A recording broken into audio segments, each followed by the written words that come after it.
You're taller than the man who just stopped his ute to look at you. You're a bird. Flightless, close to 3 meters of it, standing in grazing country that has no memory of anything your size. And here's the detail nobody finds reassuring. You're a duck. Not a joke, not a nickname stretched for effect. Out on the bird family tree, you sit on the same branch as the thing paddling on a farm dam. Waterfowl. Geese. That side of the family. You've got a skull 1/2 meter long and a beak that could headline a horror film. And behind it, a brain jammed into whatever room the beak left over. Big head. Small thoughts. Right, let's run it. If you like watching extinct things dropped into places that never asked for them, you already know how this goes. Stick around, it doesn't stay funny. You start small. That's the part the size hides. You come out of an egg in red dirt country, somewhere in the middle of the territory, and for the first stretch of your life, you're the least dangerous thing for a kilometer in any direction. A chick. Warm, slow, edible. Everything out here is bigger than you, and most of it is faster. The country doesn't fit. You can feel it before you can name it. Your family was built for a wetter Australia. Subtropical woodland, standing water, shade, browse that never really ran out. That Australia is gone. What's left is this: hard light, low erratic rain, ground that bakes by day and goes cold enough at night to hurt. You were dropped into the dry version of home, and the dry version doesn't want you. Still, you grow, not fast. Nothing about you is fast. But the legs come in heavy and columned, built to carry weight across distance. Not to sprint. And week by week the gap closes between what wants to eat you and what you're becoming. The dingoes that circled the nest start keeping their distance. The eagles stop bothering. You get tall, then taller. And one morning you lift your head and there's nothing at eye level looking back, because nothing else out here reaches your eye. You've got good eyes for a bird this heavy. They face forward, not sideways, the vision of something that measures distance, judges depth, holds on one point and waits. Most birds are built to see everything and commit to nothing. You're built the other way. You pick a thing. You hold on it. And the beak below those eyes is deep and tall and honestly a bit much. A face that looks designed by a committee that only ever agreed on one thing: make it worse. For a while, you're funny. Genuinely. A duck the height of a doorway, picking its way across a cattle station like it holds the lease. It's the kind of thing people film and caption and don't quite believe. That lasts right up until the moment you turn and look at them properly. And the size stops being a punchline and starts being a fact standing 11 feet away. Nobody laughs at the second look. You learn the shape of the day, where the shade holds, where the ground stays soft near water. You learn that the bores and the dams are the only reliable water in 100 square kilometers, and that everything with a pulse ends up at the same few points sooner or later. That's not a hunting ground, that's a waiting room. The grown adult in the ute has already driven off to tell someone what he saw. He won't be believed. That's fine. Out here, the thing that kills you rarely announces itself first. Field note: the animal is real. Known to science as Dromornis stirtoni, a mihirung, the largest of a family of giant flightless birds found nowhere on Earth but Australia. It stood around 3 meters tall, with a head about 1/2 meter long. And the label matters. This is not an emu or an ostrich with a growth spurt. Its ancestors were waterfowl, the duck and goose side of the tree, which is exactly where the demon duck tag comes from. Though strictly, that nickname belongs to a relative, Dromornis planae. And this animal isn't from the Ice Age we usually mean. It walked the late Miocene, roughly 7 to 8 million years ago. Growing up for you is not a season, it's a career.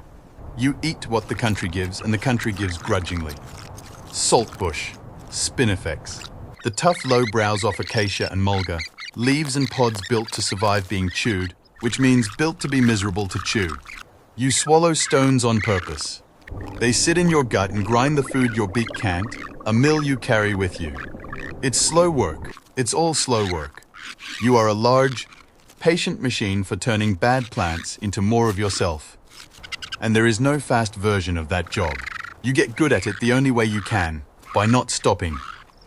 Head down through the heat of the morning, up into shade through the worst of it, back at the brows by late afternoon. Cover ground. Steady, unhurried, a long walk that never really ends. You don't chase anything. You couldn't if you wanted to. Those columned legs carry weight, not speed. What you do instead is outlast. You're not the fastest thing in the paddock. You're the one still standing when the fast things have burned out. Water runs the whole thing. In this country, it always did.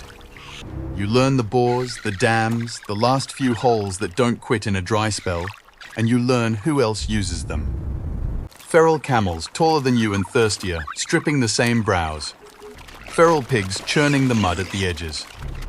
All of it competing for the exact things you need.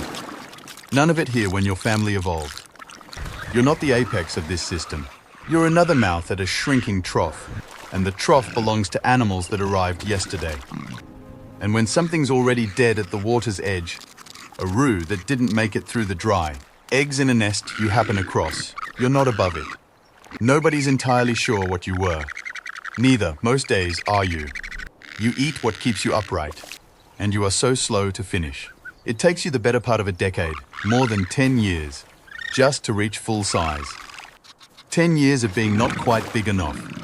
10 years where a bad drought, a run of empty dams, one hard season can end you long before you ever get the bulk that makes you untouchable. The nights don't help. The desert gives back all its heat the moment the sun drops, and a young bird spends warmth it can't spare just staying alive till morning. Nothing out here is trying especially hard to kill you.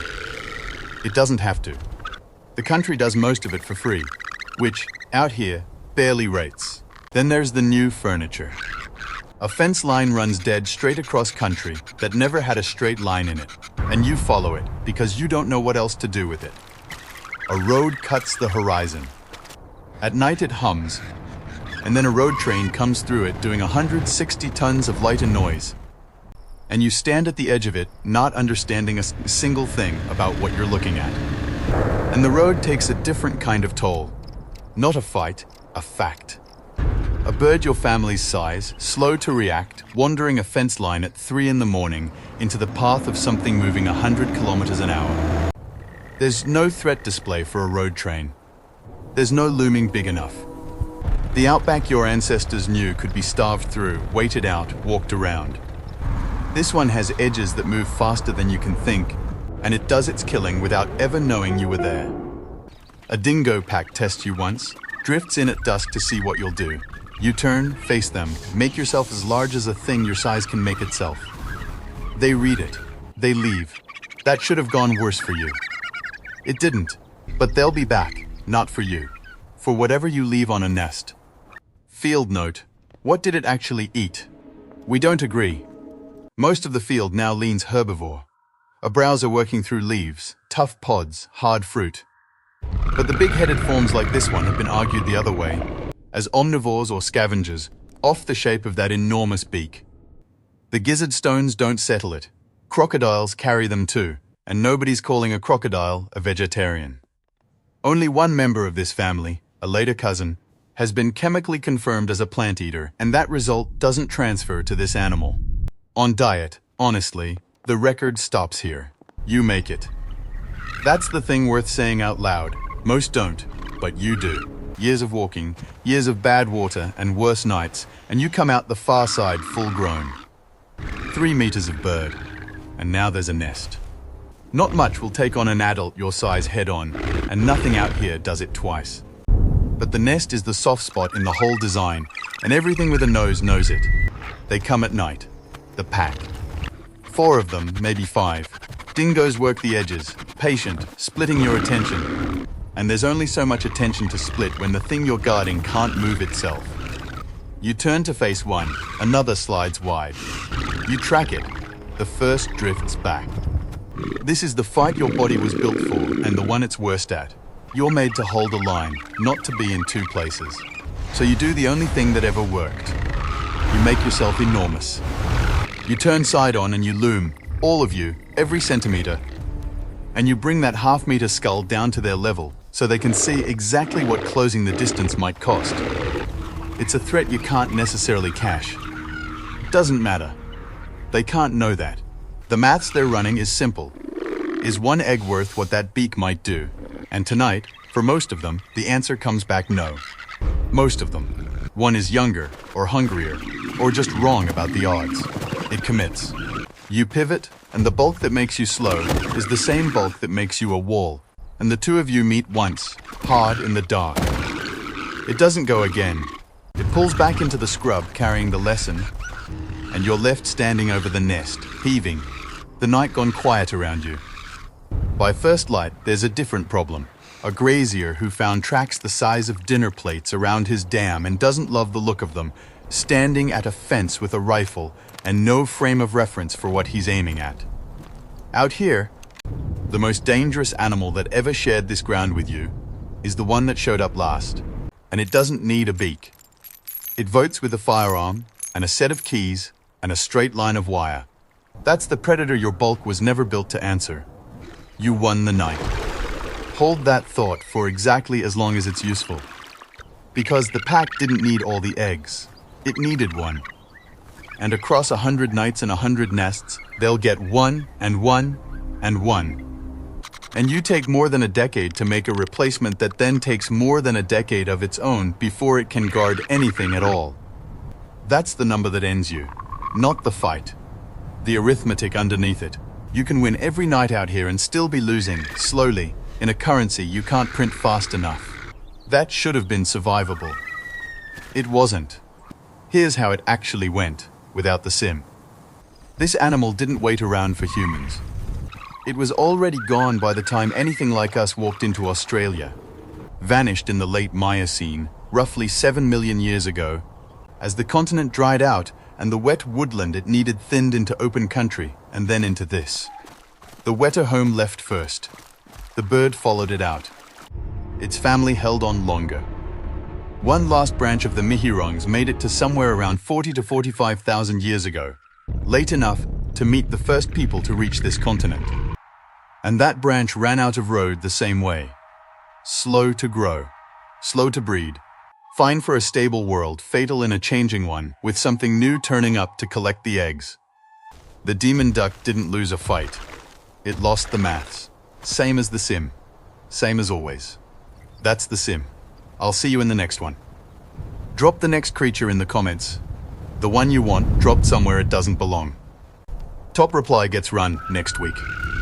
And if the demon duck caught you off guard, that's the whole idea.